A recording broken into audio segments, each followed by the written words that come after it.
This is Buzz's story from Toy Story 2. I could see trouble coming.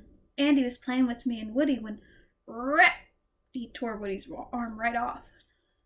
As Buzz Lightyear action figure, I can take a lot more wear and tear than a pull-string cowboy. So instead of going to cowboy camp with Andy, Woody ended up on a dusty shelf. The next morning, Woody rescued Wheezy, a toy penguin, from being sold at a yard sale by strapping the penguin onto Buster, Andy's dog. But when Buster ran back to the house, Woody fell off. A scoundrel grabbed Woody and sped off with him in his car. Luckily, I got the license plate. LZTYBRN. Back in Andy's room with all the other toys, we decoded the license plate letters with Mr. Spell's help. Soon, we had our answer. Al's Toy Barn. Etch-a-Sketch drew a map to the shore. We had to rescue Woody. Rex, Slinky, Ham, Mr. Potato Head, and all of us joined the rescue mission. "Let's move out!" I cried.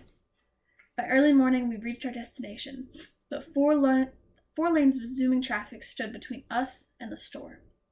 Spotting some orange traffic cones nearby, I had an idea. With each of us under a cone, I led the troop safely across. Once inside the store, I divided up the search team. Soon, I discovered another Buzz Lightyear. "Space Rangers are to be in hypersleep until awakened by authorized personnel," cried the new Buzz. "You're breaking ranks." Before I knew it, he had twist-tied me into a box. Then the troops pulled up in a toy car. Rex had found a Defeat Zurg manual from Buzz Lightyear's video game. "You know, Buzz, they make it look so you can't defeat Zurg unless you buy this book," Rex said. Rex didn't know he was talking to the wrong Buzz. New Buzz hopped into the car and off they went to find Al, and hopefully Woody. More determined than ever, I tore myself out of the box. I could see Al leaving the store. New Buzz and the troops had secretly slipped into his bag. I was at Al's heels and slam! The automatic door shut in my face. I had to knock over dozens of toy boxes to get the door open. But once I got outside, I saw Al heading towards his apartment. Finally, I got into Al's apartment. The troops were there with New Buzz, and best of all, so was Woody. "I belong to Andy. I'm the real Buzz," I announced as I lifted my boots so everyone could see the word Andy printed on the bottom. The troops cheered. But then Woody told us he wasn't coming home. "I'm a rare Sheriff Woody doll, and these guys are my roundup gang," he said. Woody introduced us to Bullseye the horse, Jessie the cowgirl, and the prospector. I was going to take them to go live in a museum. "You are a toy!" I shouted at Woody. "You're not a collector's item."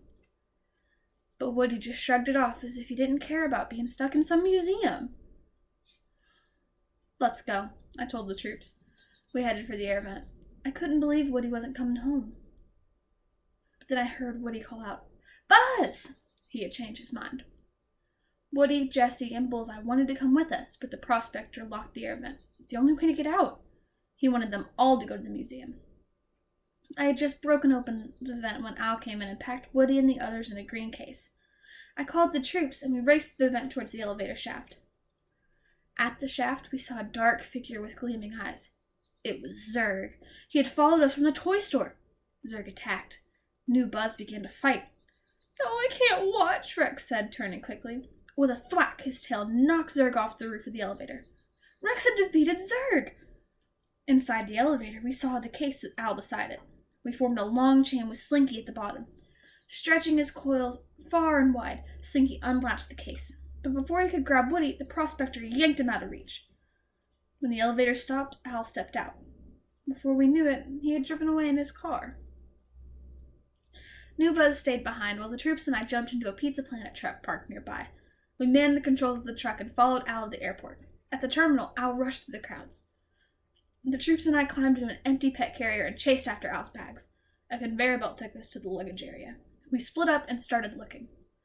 At last, I spotted a green case. I opened it, and out popped one angry prospector. Woody managed to escape, and together he and I stuffed the prospector into a passing backpack. Bullseye had also freed himself, but Jessie was still trapped inside the green case. Woody and I jumped onto Bullseye's back, and then Woody hopped onto the baggage train that was carrying Jessie away. Jessie and Woody were loaded onto the plane. Takeoff had begun. I rode Bullseye along the plane and saw Jessie and Woody escaping to the landing gear. Then they jumped right down to us. At last, it was time to go home. That evening, Andy returned from camp. He ran up to his room and he spotted Bullseye and Jessie. Oh, wow. Thanks, Mom, he cried. It sure felt great to have Woody back home safe and sound, and it felt even better to be one of Andy's toys.